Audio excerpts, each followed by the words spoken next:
Welcome to Thinking Deeper by 6-7. Glad to be here for this one. Yeah, today we are analyzing a heavyweight intellectual sparring match. Neuroscientist Sam Harris and psychologist Jordan Peterson, moderated by evolutionary biologist Brett Weinstein. And the core tension here, it's a battle over the definition of truth, the utility of religion, and whether we need ancient stories or, cold, hard facts to be good people. Right. It's basically a collision between scientific truth and Darwinian truth. Our mission in this deep dive is to dissect their arguments on God and atheism. Specifically, we're looking at how they try to find common ethical ground while holding totally opposing views on the actual source of that morality. Exactly, and it's a wild ride. But what's fascinating is that right off the bat, despite all their differences, they actually start with a major point of agreement. They do. They both agree that civilization is currently in a very fragile state. Yeah, Weinstein, who is moderating, he frames the whole night as historical. He says our sense-making system, so things like universities, journalism they are breaking down, and we desperately need an upgrade to our software. Upgrading the software. That's Yeah. the perfect way to put it. Because to figure out how to upgrade, Harris and Peterson first have to agree on what they're trying to avoid. What are the failure states? Right. And they identify two catastrophes, two massive pitfalls they want to steer humanity away from. The first one is religious fundamentalism, which Peterson calls the pathology of order. The pathology of order, so like rigid, unbending totalitarianism. Precisely. And on the flip side of that, you have the second catastrophe, which is moral relativism. Peterson calls this the pathology of chaos. Because if nothing is true and everything is just subjective, you have no up or down. Total chaos. Right. So they are locked arm in arm against those two extremes. They both want to avoid fundamentalism and relativism. But the second they try to build a foundation for how to actually avoid them, that agreement just shatters. It really does. And that brings us to Harris's core argument, his concept of the moral landscape. Yeah, let's unpack this. Because Harris is a moral realist. He believes morality isn't just an opinion or a cultural quirk. He thinks it can be objectively true or false, just like physics. And to prove this without invoking God, he uses this thought experiment, the worst possible misery argument. Right, so he says, imagine a universe where every single conscious being suffers as much as possible for as long as possible. It's a bleak picture. Very bleak. But his point is, if the word bad means anything at all, it applies to that universe. That is definitively bad. And if you agree with him there that the worst possible misery for everyone is objectively bad, then you suddenly have a baseline, you have a compass. Exactly. Because anything that moves us away from that misery and toward well-being is therefore better or good. So Harris argues we can map morality like a science. Just like we treat human health. We don't need a supernatural creator to tell us that, a disease is bad for our health. We know it because of the suffering it causes. Harris says morality works the exact same way. It sounds incredibly logical. Just avoid the suffering, let the facts guide us. But Peterson is not buying it. Not at all. I mean, Peterson agrees that hell, or total misery, is bad. But his objection is foundational. He brings up the classic philosophical problem of deriving an ought from an is. Right, you can't get values just from facts. Exactly. Peterson argues that facts are infinite. You can look at a billion different facts, but you won't know which one actually matters unless you already have an a priori interpretive structure. An a priori structure, so meaning you need a lens to view the facts through. Yes, a story or an intuition that tells you how to value the facts in the first place. Peterson's argument is that this framework is inherently religious or narrative-based. You cannot look at a spreadsheet of data and find the concept of good unless you already brought a definition of good with you. Which sets up the entire conflict perfectly.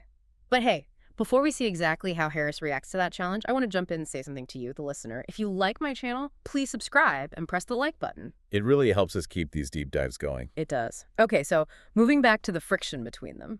This disagreement over the foundation leads straight into a really intense debate about the dangers of belief itself. This is where things get heated, because Harris goes completely on the offensive against religion. Oh, he holds nothing back. He argues that religious dogma is uniquely pernicious. It's not just a bad idea, it's a dangerous idea in a category of its own. And he pins this on what he calls the otherworldly variable. The otherworldly variable, meaning the idea that this life is just a waiting room. Yeah, a dress rehearsal. Because if you genuinely believe that the afterlife is the only thing that actually matters, Harris says you can justify horrific things in the here and now. He brings up ISIS, right? Yeah, he does. He talks about ISIS taking sex slaves, or societies chopping off hands for theft. And his point isn't just to say, wow, look at these bad people. His point is that they are acting rationally based on a literal interpretation of a bad book. That's a crucial distinction. Right. He says the specific problem with religious dogma is that it can't be edited. If you believe a text is the perfect, infallible word of the Creator, you are not allowed to update it. You're stuck. You're stuck with Iron Age morality forever. You can't just cross out the bad parts. But Peterson pushes back hard on this. He argues that the problem isn't religion. The problem is dogmatism in general. He points to the secular states. Exactly. Peterson cites Stalinism and Maoism. These were explicitly atheistic totalitarian regimes, and they were just as deadly, if not more so, than the religious ones. Millions and millions of... Right, and Peterson argues that these regimes functioned exactly like religions. They had personality cults, they punished heretics, you were sent to the gulag for apostasy against the state. So he's saying to Harris, look, you have this exact same totalitarian problem even when you subtract God. And Peterson brings up a fascinating piece of evidence from biology here. He talks about chimpanzees. Yeah, Jane Goodall's research, this is a great point. Because chimps don't have religion. No, they don't have holy books, they don't have dogma. But they go to war. Peterson notes that chimpanzees engage in tribal warfare. They literally patrol their borders and tear interlopers to pieces. So Peterson uses this to argue that the urge for violence and tribalism is a primate urge. It is hardware, not software. Blaming religion for war is like blaming the sail for the wind. Which is a very strong defense. But Harris does not let go of the update problem. They get into this very specific clash about slavery. Oh yeah, this was a tense moment. Harris points out that the Bible and the Quran explicitly condone slavery. It's written right there in the text. He argues this makes it incredibly difficult to update our moral software because the supposedly perfect book says owning people is fine. And Peterson counters that with history. He says, sure, the text might say that, but it was actually the Christian tradition that eventually led the fight against slavery, particularly in the West. He suggests that the religious tradition contains the seeds of its own update. Like the underlying spirit of the text eventually overrules the literal words. Right. But Harris is just shaking his head. He's like, you know what would have been easier if the Ten Commandments just included a simple line saying, don't keep slaves. Which is a fair point from a literalist perspective. And this tension, it brings us to the absolute heaviest part of the discussion. The elephant in the room. The definition of God itself. This is where I think a lot of people tuning into their debate get a bit lost because they are essentially speaking two completely different languages. They really are. This is the central conflict. Everything else they talk about orbits this one issue. You can actually hear Harris getting frustrated. He finally challenges Peterson point blank. He basically says, okay, you say you believe in God, but do you believe in a God that cares if you masturbate? Do you believe in a God that hears your prayers? Harris is trying to pin him down to a literal definition. Exactly. He wants to know if Peterson actually believes in a supernatural agent, the ghost in the sky that most average believers picture when they hear the word God. He's accusing Peterson of acting as if God exists without committing to the supernatural reality of it. And Peterson does not give a simple yes or no. No, he gives a very complex, metaphorical answer. It's heavily evolutionary. It is dense, so we should really break it down. Peterson describes God not as a being, but as how we imaginatively represent the action of consciousness across time. Action of consciousness across time. That is definitely not a guy with a white beard sitting on a cloud. That sounds like a psychological archetype. It is. He also defines God as that which eternally dies and is reborn in the pursuit of higher truth. He calls God the highest value in their hierarchy of values. The ultimate ideal. Right. And then he brings in the evolutionary angle, which is fascinating. He says God is the principle that selects men in the hierarchy of attractiveness to women. Wait, let's pause and make sure we have this right. God is the mechanism that makes men attractive. In Peterson's view, essentially, yes. Think about the biology of sexual selection. He argues that over millions of years, females selected males based on competence and truth-telling and ability rather than just pure tyranny or brute force. So it's a selection pressure. Exactly. Over deep time, this selection pressure shapes humanity. Peterson calls that mechanism the force that pulls humanity toward competence. He calls that God the Father. It's the literal force that allowed us to survive. So if I'm tracking this, Peterson is saying God is the personification of the survival strategies that actually worked. God is just a metaphor for success over deep time. That's a great summary. God is the spirit of survival, the voice of conscience that guides us. But Harris hears all this and calls foul. He says this is a total bait and switch. Harris gets very sharp here. He argues that Peterson is redefining the word God so drastically that it has zero connection to what actual religious people believe on a Sunday morning. Right. Harris says when people are praying in church, they aren't worshiping an evolutionary selection mechanism. They aren't praying to a metaphor. They believe a literal supernatural agent is listening to them. Harris accuses Peterson of providing intellectual cover for fundamentalists.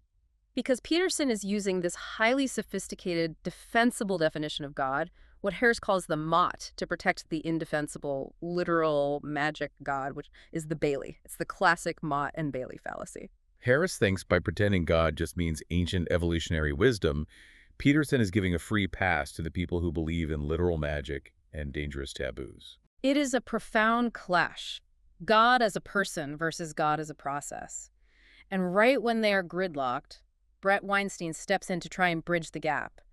He introduces this concept of heuristics. Yeah, heuristics. Mental shortcuts. This is a really helpful tool for the listener to understand. Weinstein suggests that maybe religious texts are evolutionary heuristics, meaning they are simplified stories that help people survive, even if they aren't literally scientifically true. The analogy he uses is driving a car. Right. You don't need to understand the complex physics of combustion engines or thermodynamics to drive to the grocery store. You just need a heuristic, a simple rule. Yeah. Avoid the other cars. Exactly. And Weinstein argues religion functions the exact same way for human survival. It gives you a rule, like don't do this specific thing, and following that rule saves you from disaster, even if the reason the book gives you God will punish you isn't a scientific fact. The rule is a useful fiction, which leads them into this surprisingly extended debate about masturbation. I don't think anyone expected that to be a focal point of the night. No, but it perfectly illustrates the heuristics idea. Weinstein and Peterson argue that the old religious story, God is watching you, don't masturbate, might have actually served a critical functional purpose for early societies. They argue that historically, this taboo prevented sexual neurosis. It encouraged young men to actually go out into the world, find a mate, and build a family. It promoted monogamy and procreation. Right. If you aren't satisfying yourself in isolation, you are motivated to engage with society. So the lie about a guy in the sky watching you actually had a true evolutionary benefit.